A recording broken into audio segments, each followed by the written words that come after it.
भव्य समारोह के लिए मुख्यमंत्री बनने जा रहे मोहन यादव खुद तैयारियों का जायजा ले रहे हैं। शपथ में मेहमानों के पहुंचने का सिलसिला भी शुरू हो गया है और कार्यक्रम में प्रधानमंत्री मोदी, गृह मंत्री अमित शाह, बीजेपी अध्यक्ष जेपी नड्डा समेत कई बड़े नेता शरीक होंगे। इसके साथ साथ बीजेपी शासित राज्यों के मुख्यमंत्री और उप मुख्यमंत्री भी शामिल होने जा रहे हैं। वहीं छत्तीसगढ़ में भी आज ही शपथ ग्रहण समारोह होना है। सबसे पहले शपथ ग्रहण समारोह जो है वो मध्य प्रदेश में होगा और देखिए तस्वीरों में गृह मंत्री अमित शाह पहुंच चुके हैं और उनकी अगवानी करने के लिए मोहन यादव पहुंचे हैं और साथ ही पहुंचे हैं पूर्व मुख्यमंत्री शिवराज सिंह चौहान, ज्योतिरादित्य सिंधिया। ये तमाम बड़े नेता हैं मध्य प्रदेश के जो कि अगवानी करने के लिए पहुंचे हैं, स्वागत करने के लिए पहुंचे हैं। और देखिए किस तरीके से तस्वीरों के अंदर शक्ति प्रदर्शन के साथ साथ सौहार्द प्रदर्शन की भी कोशिश हो रही है।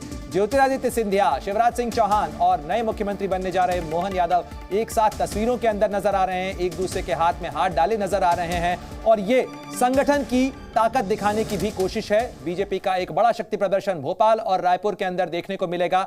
फूलों के गुलदस्ते के साथ गृह मंत्री अमित शाह का स्वागत किया। मुख्यमंत्री बनने जा रहे मोहन यादव इस मौके पर एयरपोर्ट पर मौजूद रहे। साथ ही निवर्तमान मुख्यमंत्री, पूर्व मुख्यमंत्री शिवराज सिंह चौहान और साथ ही ज्योतिरादित्य सिंधिया भी इन तस्वीरों के अंदर नजर आ रहे हैं। स्वागत किया जा रहा है और गृह मंत्री अमित शाह के पहुंचने के साथ साथ इंतजार है प्रधानमंत्री नरेंद्र मोदी के भी पहुंचने का। और दो तस्वीरें आपको दिखा रहे हैं किस तरीके से जो तमाम तैयारियां हैं वो चल रही हैं।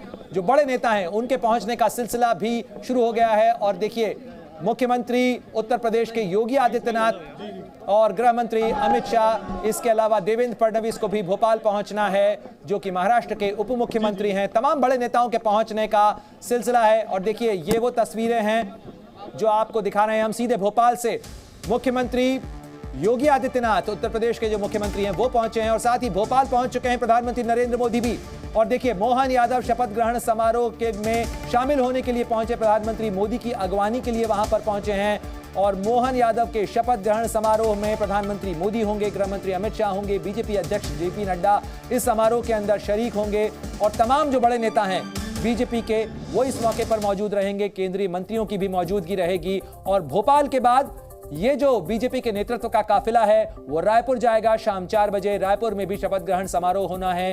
विष्णुदेव साय का शपथ ग्रहण समारोह है और ये वो तस्वीरें हैं जब गृह मंत्री अमित शाह पहुंचे थे। उनकी अगवानी करने के लिए मोहन यादव, शिवराज सिंह चौहान, ज्योतिरादित्य सिंधिया तस्वीरों में नजर आ रहे हैं और साथ ही आपको तस्वीरों में दूसरी तस्वीर में नजर आ रहे हैं योगी आदित्यनाथ, उत्तर प्रदेश के मुख्यमंत्री, वो भी पहुंचे हैं। तो बीजेपी का केंद्रीय नेतृत्व और साथ साथ बीजेपी के शासित राज्यों के जो मुख्यमंत्री हैं वो इस समारोह के अंदर, इस कार्यक्रम के अंदर शरीक होंगे, पहले भोपाल और उसके बाद रायपुर के अंदर। और बीजेपी नई सरकार के गठन का जश्न मनाने के साथ साथ संगठन का शक्ति प्रदर्शन करती हुई भी नजर आएगी रायपुर और भोपाल के अंदर। और इसके बाद 15 दिसंबर को जयपुर में भी शपथ ग्रहण समारोह होना है। तैयारियां वहां भी शुरू हो चुकी हैं लेकिन आज खास तैयारियां की गई हैं मोतीलाल नेहरू ग्राउंड में भोपाल में, जहां पर इस बड़े शपथ ग्रहण समारोह के अंदर प्रधानमंत्री मोदी भी मौजूद रहेंगे।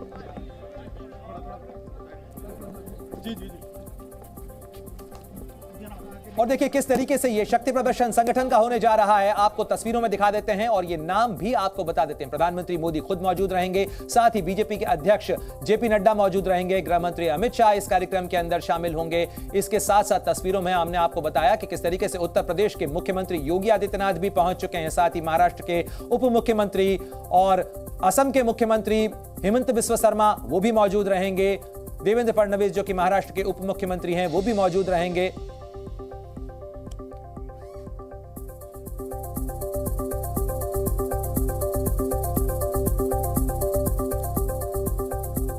और देखिए इन तमाम तैयारियों के साथ ही अब सीधे ग्राउंड जीरो का भी रुख करते हैं। आरती टिक्को हमारे साथ जुड़ी हुई है लगातार, साथ ही अश्विन पांडे रायपुर में मौजूद हैं, दिल्ली में मेरे सहयोगी रविंद्र कुमार हमारे साथ जुड़े हुए हैं। सबसे पहले आरती में आपका रुख करना चाहूंगा। आज जिस तरीके से हम चर्चा भी कर रहे थे कि हमने बनाया है हम ही संवारेंगे, ये कोशिश बीजेपी की होगी इस मंच से संदेश देने की और साथ साथ साधु संतों के लिए जिस तरीके से एक मंच लगाया गया है इन शपथ ग्रहण समारोह में, चाहे रायपुर का मंच हो चाहे भोपाल का मंच हो, क्या संदेश देने की कोशिश? देखिए ये तो बहुत साफ है कि संगठन, और संगठन का मतलब है कि आरएसएस का जो ग्राउंड वर्कर है, जो काडर है, वही हमेशा बीजेपी के लिए काम करता है, वो इलेक्शंस के दौरान हो या इलेक्शन से पहले हो या बाद में हो। और उनका जो एक इकोसिस्टम है जिसमें साधु संत है, उनको बराबर से वही सम्मान देना जो राज्य के मुख्यमंत्री, उप मुख्यमंत्री है, जितनी भी व्यवस्था की जा रही है उसमें उनका भी एक रोल है। पूरे समाज को इकट्ठा लेकर, पूरे समाज के साथ काम करके, वही बीजेपी का एक चलन है, वही बीजेपी का एक कल्चर है। और उस कल्चर को वो सम्मान देना आज के दिन पे, जहां पे सत्ता की बात हो रही है, जहां पे पावर पॉलिटिक्स की बात हो रही है, ये दर्शाता है कि बीजेपी जो है अपने ग्राउंड वर्कर के साथ जुड़ा हुआ है। वो ग्राउंड वर्कर का उतना ही सम्मान करता है जितना कि वो प्रधानमंत्री का करे, मुख्यमंत्री का करे। और कहीं ना कहीं ये भी दर्शाता है कि आरएसएस संगठन जो है, वो संगठन अनुशासन के साथ साथ सत्ता और सनातन दोनों का संदेश देने की कोशिश इस समय बीजेपी करती हुई नजर आएगी, चाहे भोपाल का मंच हो, चाहे रायपुर का मंच हो। रविंद्र कुमार, मैं आपका रुख करना चाहूंगा, ये जो सनातन का मुद्दा है, कहीं ना कहीं इस मंच से यह संदेश देने की भी कोशिश की जाएगी, और यह संदेश इस लिहाज से भी महत्वपूर्ण हो जाता है क्योंकि 2024 की परीक्षा में भी यह जो है एक महत्वपूर्ण पर्चा होगा जिसके साथ बीजेपी इस परीक्षा में जाना चाहेगी। प्रधानमंत्री नरेंद्र मोदी हो या गृहमंत्री अमित शाह, आपने देखा कि पिछले 1-1.5 महीना जहां भी प्रचार करने गए वहां पर कहें कि आप हमारी सरकार बनाइए और 22 तारीख को अयोध्या आइए। वो कार्यकर्ताओं को और वहाँ की जनता को ये साफ तौर पर निर्देश दिया जा रहा था, मतलब आग्रह किया जा रहा था, आप यहाँ सरकार ही बनाइए और सरकार आपको लेकर चलेगी अयोध्या, यानी अयोध्या राम मंदिर 2024 चुनाव। और इसलिए इस बड़े जश्न में साधु संत, एक आप कह सकते हैं कि एक साधु संतों की अपनी भूमिका, जैसा आरती टिक्कू बता रही थी, इनका जुड़ाव भी रहता है और एक हिंदुत्व राष्ट्रवाद से भी जुड़ाव रहता है। ऐसे में मध्य प्रदेश, छत्तीसगढ़ की जनता को दिखाना है कि जो बीजेपी की अपनी भूमिका है राष्ट्रवाद और हिंदुत्व को लेकर, वो आपको सबसे प्रमुख समारोह में भी दिखाई दे रहा है।